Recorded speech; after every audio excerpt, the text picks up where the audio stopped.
সারা দেশে সমবায়ের ধারণা ছড়িয়ে দিয়ে দারিদ্র্য বিমোচন ও জীবনমান উন্নয়ন করার নির্দেশনা দিয়েছেন প্রধানমন্ত্রী শেখ হাসিনা। গোপালগঞ্জের টুঙ্গিপাড়ায় শিক্ষা ও কৃষি উপকরণ বিতরণ ও মতবিনিময় অনুষ্ঠানে প্রধানমন্ত্রী সকলকে পেনশন স্কিমে যুক্ত হতে বলেছেন। এর আগে জাতির পিতা বঙ্গবন্ধু শেখ মুজিবুর রহমানের সমাধিসৌধে শ্রদ্ধা নিবেদন করেন প্রধানমন্ত্রী শেখ হাসিনা। গোপালগঞ্জ প্রতিনিধি আসাদুজ্জামান বাবুলকে সঙ্গে নিয়ে মধু ত্রিপুরার ছবিতে নীলাদ্রি শেখরের রিপোর্ট।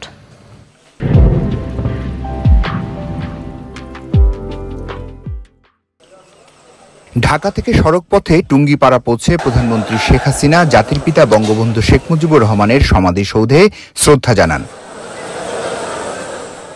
সঙ্গে ছিলেন বঙ্গবন্ধুর ছোট মেয়ে শেখ রেহানা।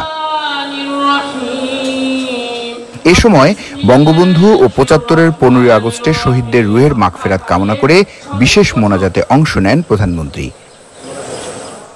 পরে দারিয়ারকুল আমার বাড়ি আমার খামার প্রকল্পের সদস্যদের মাঝে নগদ অর্থ, কৃষকদের মাঝে কৃষি যন্ত্রপাতি এবং সেলাই মেশিন বিতরণ ও মতবিনিময় অনুষ্ঠানে যোগ দেন প্রধানমন্ত্রী, যিনি এই সমিতির উপদেষ্টা। টুঙ্গিপাড়া উপজেলা আওয়ামী লীগ কার্যালয়ে আয়োজিত অনুষ্ঠানে প্রধানমন্ত্রী বলেন, বঙ্গবন্ধুর সমবায়ের ধারণা থেকেই আমার বাড়ি আমার খামার ও পল্লী সঞ্চয় ব্যাংক গঠনের পরিকল্পনা।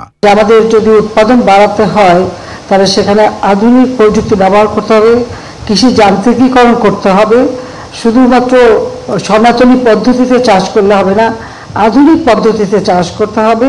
তিনি বহুমুখী গ্রাম সমবায় গড়ে তোলেন এবং তিনি যে সবুজ বিপ্লবের ডাক দিয়েছিলেন এবং সেই সাথে সাথে বাংলাদেশের মানুষের আর্থসামাজিক উন্নয়নে কিভাবে সমস্ত প্রশাসনিক ব্যবস্থাকে ঢেলে সাজানো, গণমুখী করা এবং মানুষের ভাগ্য পরিবর্তন যাতে হয় সেই ব্যবস্থা তিনি নিয়েছিলেন।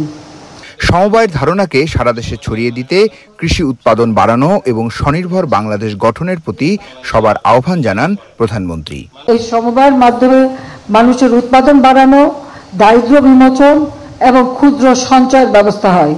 এর পাশে আরেকটা কাজ করেছি, সেটাও আমি বলবো সবাইকে, বিশেষ করে আমাদের রাজনৈতিক নেতা কর্মী বা নিজেরা যারা নিজে কাজ করে খান তাদের জন্য, সেটা হচ্ছে সার্বজনীন পেনশন স্কিম। এই সার্বজনীন পেনশন স্কিমও আমি এভাবে করেছি, যারা একটু অর্থশালী তারা ৫,০০০ টাকা করে রাখতে পারবে প্রতি মাসে এবং ২০ বছর বা ৩০ বছর বা ৪০ বছর পর থেকেই কিন্তু এই পেনশনের টাকা তুলতে পারবেন। পরে সমিতির সদস্যদের মাঝে নগদ অর্থ, কৃষকদের মাঝে কৃষি যন্ত্রপাতি, সেলাই মেশিন, বাইসাইকেল, শিক্ষা উপকরণ বিতরণ করেন প্রধানমন্ত্রী শেখ হাসিনা।